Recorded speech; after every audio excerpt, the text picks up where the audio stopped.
previously I have done a video where I mixed up some lovely greens, and these greens are great to use for a popping color, and then there are also some colors that I can use throughout the leaves in modern botanical art. So that's what I'm going to be doing today. I have some of this kind of mix left in the tray, and then some of the colors are here as well, or actually all 5 colors.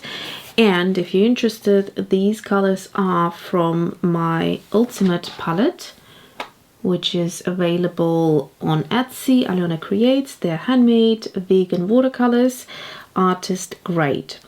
Now we have chartreuse, cobalt teal and green gold deep, and that's the color wheel that I mixed together.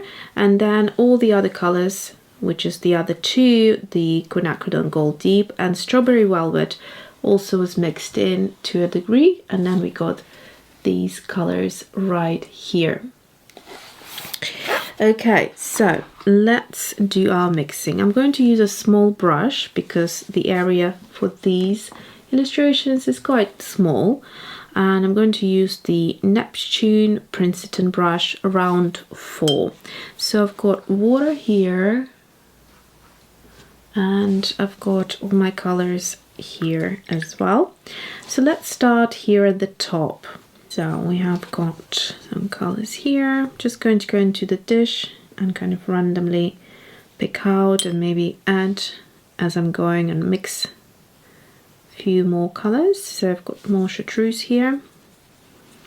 I love chartreuse as it adds lovely, zesty, luminous color to my leaves. So let's start here.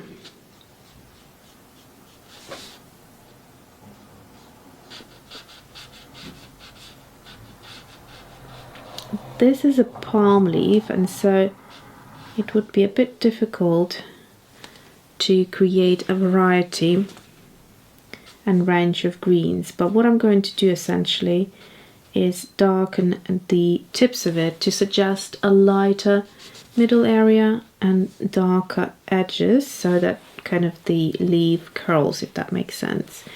So what I'm going to do is just push the brush like so, and that should give us a natural highlight in the middle.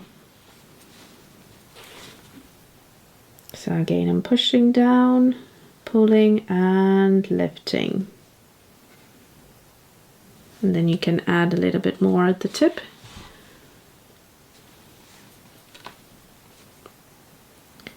And then what's fun is to bring a little bit more of another color, so you can see I'm mixing in another color, just so we have a variety and we're not fixed on just one shade of green. That's what usually makes a modern botanical illustration a lot more fun. So again, if you need to darken bits, you can just dab that color in while the leaf is still wet. It will naturally go lighter as you have not much of the pigment left in the brush. And then we'll go this way, like that.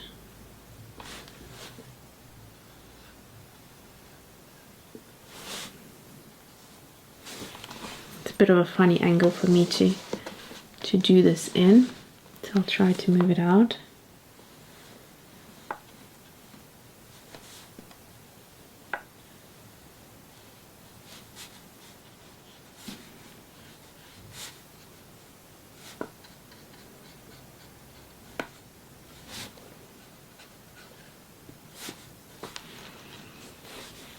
And then one more. It's nice and simple. Then we can think of adding a little bit of darkness to this color, but of course I don't have anything in this palette to be able to go too dark in. So what I will do is just mix a bit of Quinacridone Gold Deep in there.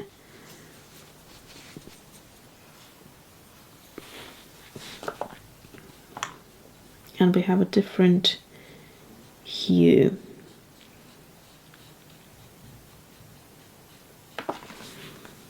So here I'm going to do probably, I'll start with the round bit and just pull the color towards the thin area and concentrate the color at the tip or at the baseline of the leaf. We have loads of example illustrations here. They're quite small, so they're not really easy to work with. So maybe next time I'll show you an example on a bigger illustration. Today I thought I'll just give you an example of a quick way of adding color to your botanical art.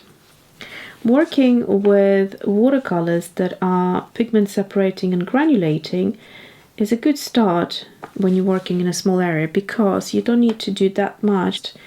The watercolor will do it for you. So this set is really granulating. Of course, it all depends on the paper. Some papers will show more of it and some papers will show less.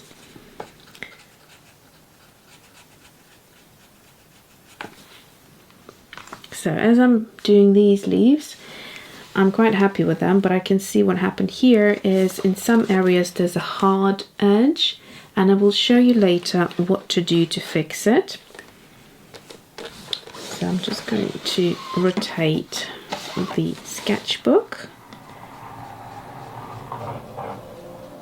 So I'm pulling the color towards me, if that makes sense.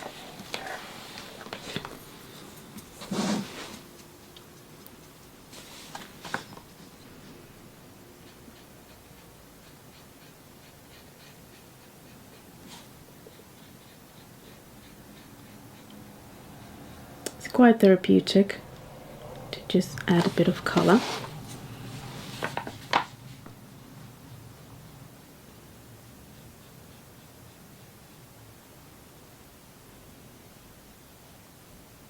What I like about modern botanical art is the speed. You don't need to wait as much, it's more instant. Doesn't take as long to do. And when I say you don't need to wait as much, what I mean is you don't need to wait as much to get to the finishing line. There isn't much of layering going on, which is called glazing in botanical art, and so you get your result almost immediately. And then the leaf that's layered underneath, you can see I left that, and now I can go back to it because this color has now dried, so it's not going to blend, and it's going to be more of a tidier look. Also, quite often you can change up the color of the leaf underneath by, let's just add a bit more green to this color. I kind of would suggest like a shadow. So same here.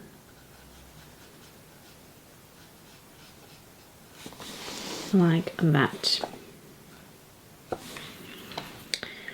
Okay, so how to fix this situation? So what you do is you just dampen your brush and you're going to soften these edges like so.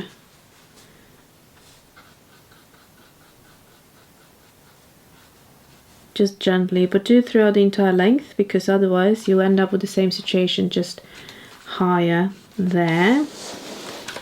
And if this needs to be worked on, again, pull it through the entire leaf. like so. And hopefully when that dries, it will dry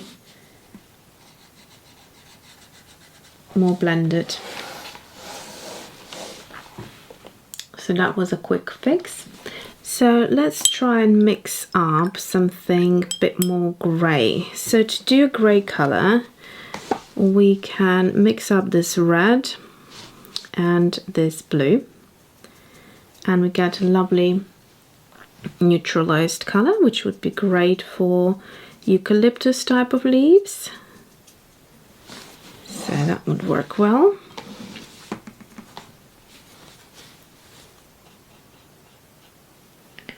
Again, you can choose where you want a concentration of the colour to be there. So is it the bottom? Is it the top?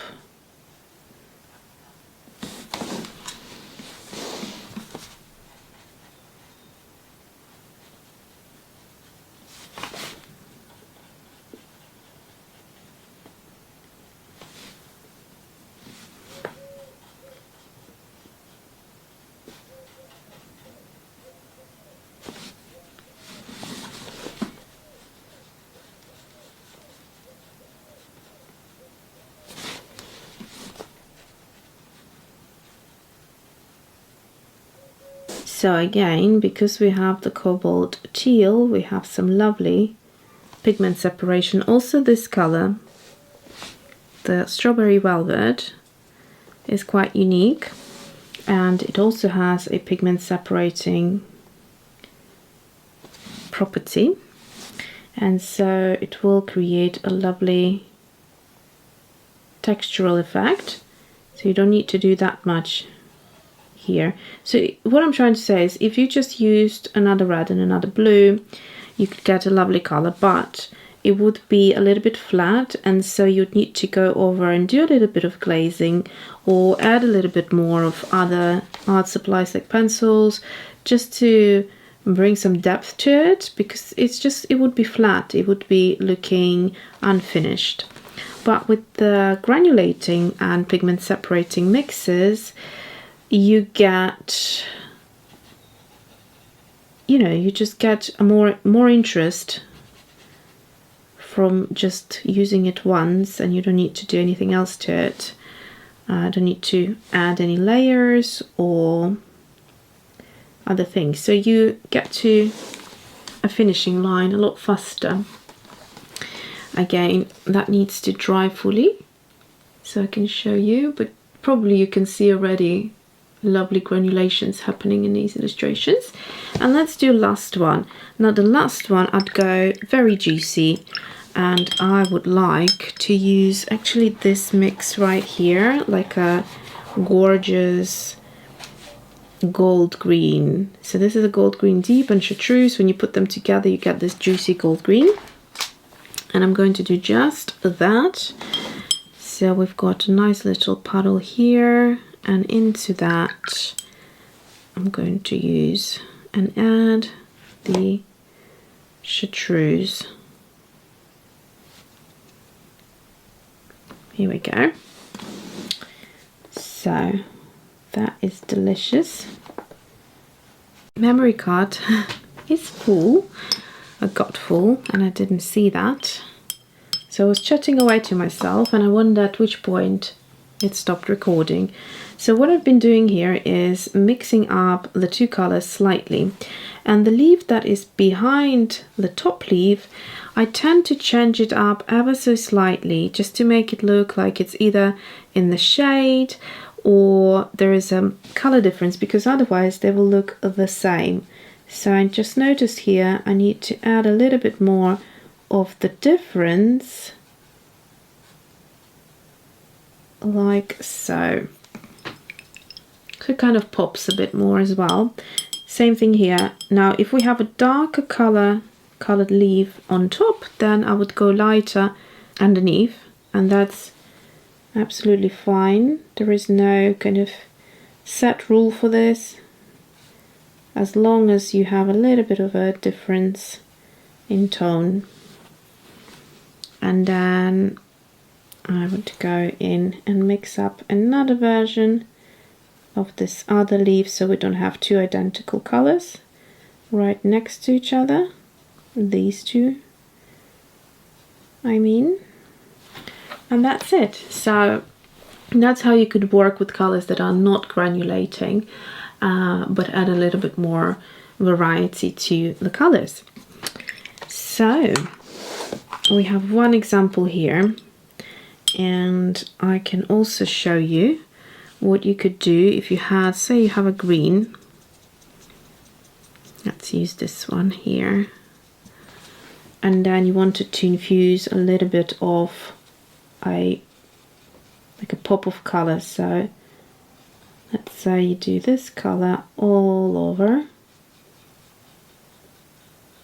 like that, and then you get some of this chartreuse and you just mix it in some areas. Now, as you know, eucalyptus sometimes has speckles in the leaves, so you can just dab it on with your brush and let it dry, and I'll show you once it dries how it looks. Okay, so here is the example of this speckled leaf, and hopefully you can see it's basically just very subtle blossoming of the color happening when the two colors meet one another, and it just gives you an extra texture. And you can play with that a bit more on larger illustrations.